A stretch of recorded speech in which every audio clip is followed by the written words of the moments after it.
bakunzi b'ikiganiro cy'ijambo ry'umunsi, reka mbifurize indwi nziza y'umugisha dutange uyu munsi. Ino ndwi izakubera indwi y'amahirwe mu by'ukuri. Ndakwifurije amahirwe y'umwami uzokorere munsi y'ijuru ryuguruye. Haleluya. Ijuru rizakinguke ku buzima bwawe, uzabona ikiganza cyiza cy'Imana. Haleluya. Yesu aguheze umugisha. Reka dusangire nawe ijambo rivuga ryanditse mu gitabo cy'Itanguriro 21 umurongo wa mbere kugeza ku murongo w'indwi. Reka nkwifurije ngo Imana izagutwenze muri ndwi. Imana izakuremera ibyishimo, ibitwenge. Haleluya. Izagusetse. Amen. Urahogendera Sara nkuko yavuze kandi amugirira nkuko yamubariye. Iri ni isezerano ryari rimaze imyaka. Imana yari yarabasezeraniye. Imana irababwira ngo uzabaheza umwana w'umuhungu uvuka kuri Sara. Isezerano riragenda mu myaka 90 ngo Imana igendera Sara nkuko yavuze. Hari icyo Imana yakubwiye, hari icyo wavuganye n'Imana. Reka ndakwifurize rino yinga nundwi Imana izakugenderere. Imana igendera Sara nkuko yavuze. Amen. Imana igendera Sara nkuko yavuze kandi amugirira nkuko yamubariye. Haleluya. Haleluya. Hari indirimbo turirimba ngo icyambere ntizibesha, icya kabiri gira imbabazi, icya gatatu ngo ijambo yivugiye irikurikirana imyaka 1000. Urafite isezerano ry'ijambo Imana yakubwiye, mu by'ukuri ntuducike intege, turambigwe, tiwature nabi. Oya, Imana yakivuze riraba, yategeka bigakomera. Umurongo wa 2 kavuga ngo Sara asaminda abyara na Abrahamu umuhungu mu butama bwiwe mu gihe cyashinzwe kimwe Imana yerera mubariye nyine. Cyagiye Imana yerera mubariye. Haleluya. Mwene data ntucike intege na Sara yarabyaye. Hari icyo abaganga bo barakubwiye. Umva, dufite Imana izi gutwenza. Dufite Imana. Hari umuntu numvise ubuhamya bwiwe aheruka kubyara afite imyaka 25 mu rugo. Dufite Imana izi gutwenza. Dufite Imana izi kurema umunezero. Haleluya. Imana ikora icyo cyagihe nyine yari yarababwiye. Sara arasaminda abyarana na Abrahamu mu butama bwiwe. Umurongo wa 3. Umwana Abrahamu yabyaye amwita Isaki, uwo yabyaranye na Sara. Abrahamu akeba Isaka umwana wiwe amaze iminsi 8 yavutse kuko Imana yaremubariye. Sara aravuga ati Imana irantwengeje. Haleluya. Sara aravuga ngo Imana yacu irantwengeje kandi abazovyumva bose bazotwenga nkanje.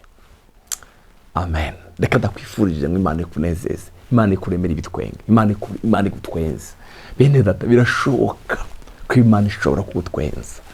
Urashobora kumaza igihe kinini mu mubabaro, urashobora kumaza igihe kinini wifuza gutwenga byanga, urashobora kuba umaze igihe kinini ufite isezerano nk'iri rya Sara, urashobora kuba ufite imaze igihe kinini hari icyo Imana yakubwiye, uryamye usinziriye uri kurasoma Bibiliya, hari isezerano ufite, urashobora kumaza igihe kinini uri ku musego uryamye.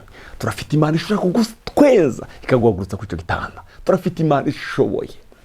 Haleluya. Haleluya. Haleluya. Mukundwa uri kurankurikirana, Imana iri inyuma y'ijambo ryayo kugira ngo irishitse. Nimba Imana yaratwengeje Sara, birashoboka ko nawe ishobora kugutwenza. Birashoboka cyane. Haleluya. Birashoboka cyane. Sara aravuga ati amaze kubona umwana ari iruhande yiwe, Imana irantwengeje kandi abazovyumva bose bazotwenga nkanje. Haleluya. Abazumva iyo nkuru, haleluya, bazotwenga nkanje. Ati hari wigeze ico abarira Abrahamu ngo Sara azokonsa abana, yamara arabyaye umwana w'umuhungu mu butama bwiwe. Amen. Arabyaye mu butamakazi bwiwe. Bene data, aha ni igice cya 21 ku gice cya 17 cyo mu Itanguriro. Hari ikintu rasomye numva kirashimishije.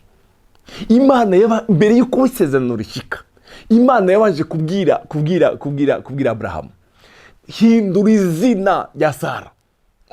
Mana, hindura, ndi imana ishikana icyo navuze, ndi imana izi twenza. Reka ndabasomere igice cya 17 umurongo wa 15.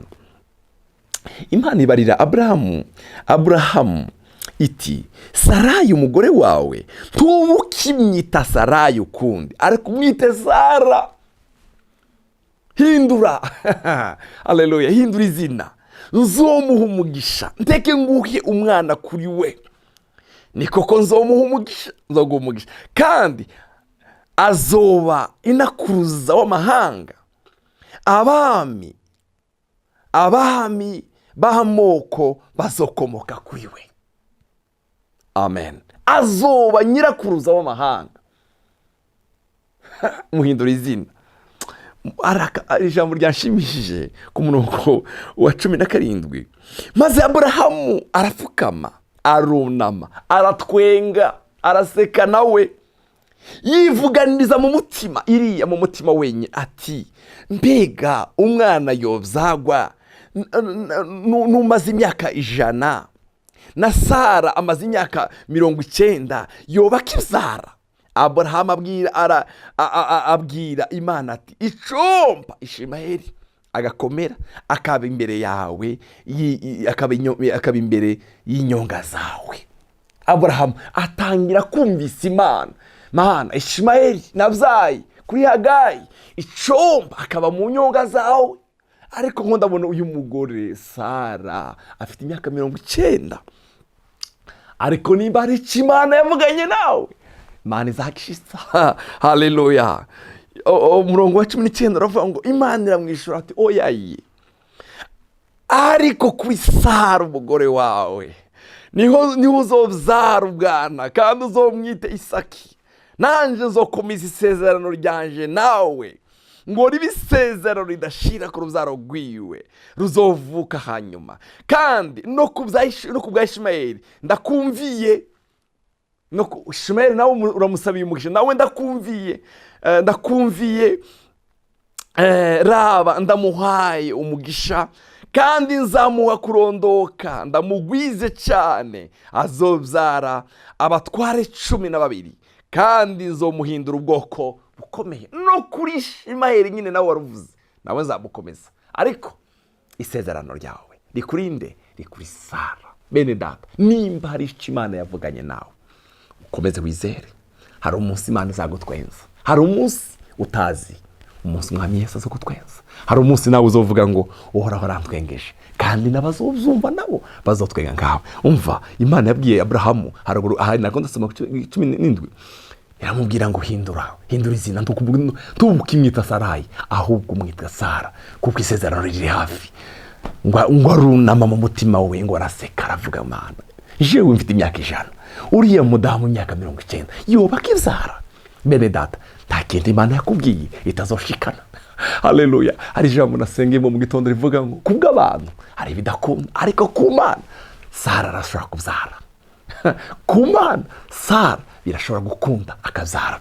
Hari ikibazo baranye imyaka myinshi, hari icyo Imana yakubwiye, rimwe na rimwe uzayivugana mu mutima ukavuga ngo kino kintu kizokunda. Umva, kubw'abantu ntibikunda, ariko ku Mana byose birashoboka. Bene data, muzi yuko Sara, uyu muhungu Isaka yavutse, amaze kuvuka, Imana ya Sara kandi igerageza Aburahamu, iramugerageza, iramubwira ngo, Aburahamu we, genda uje kumutangira uwo mwana. Nje kumutanga mwana? Yego. Ngo abwira abashumba be ngo baragenda, ngo baje ku musozi Moriya. Ngo bageze hafi y'umusozi Moriya, ngo abwira abashumba be ngo nibasigaraho, ngo jana umuhungu wiwe. Ngo bageze, ngo arababwira ngo tugiye gutanga ibitambo, turagarutse n'umuhungu waje. Ngo bageze hariya, umuhungu abaza se, papa we, ko dufite igitambo kiriye? Ngo Imana irironkera mwana wanje we, Imana irironkera. Ageze hariya aramubwira ngo ni wowe mwami, ni wowe mwana wanje we. Ngo afashe ko watagiye kukimucumita. Imana aravuga ngo, Aburahamu we, ndabonye urukundo nkunda, hindukira inyuma. Ngo ageze gutya ngo muri imfizi y'intama. Haleluya. Abona imfizi y'intama yafashwe, aragenda arayitema, aramubwira ngo genda uze utanga iyo ngiyo, ariko ndabonye urukundo nkunda. Bavandimwe, nimba ari Imana yavuganye nawe, nimba ari Imana Imana yakubwiye, inkuru nziza ndagufitiye niyi, inkuru nziza ndagufitiye niyi, kizashika hari umunsi Imana izagutweza. Reka nkwifurize rino jambo, Umwami Yesu agutwenze, Umwami Yesu akuremera ishimwe, Umwami Yesu akuremera ibitwenge, Umwami Yesu akuremera indirimbo sha mu kanwa kawe. Reka ngusengere. Umwami Yesu watwengeje Sara na Abrahamu, wabahinduriye amateka n'amazina. Hari umuntu arakuramubwirana amaze imyaka, hari cyo wamubwiye, hari cyo wamusezeraniye, hari cyo wamubwiye Mwami, ndamusengeye ngumugirire imbabazi muri kino gitondo, umugirire imbabazi kuri uyu munsi udasanzwe, uyu mugoroba Mana umutwenzi. Haleluya. Hari umuntu arushe, hari umuntu aremerewe, data ndasenze ngumutwenzi, ndasenze ngumutwenzi inondwi. Haleluya. Abona igitangaza atwenge, umutwenze Mwana, urakoze cyane, umukorere igitangaza, umukorere igitangaza kivuga mu izina rya Yesu Kristo Umwami wacu. Amen.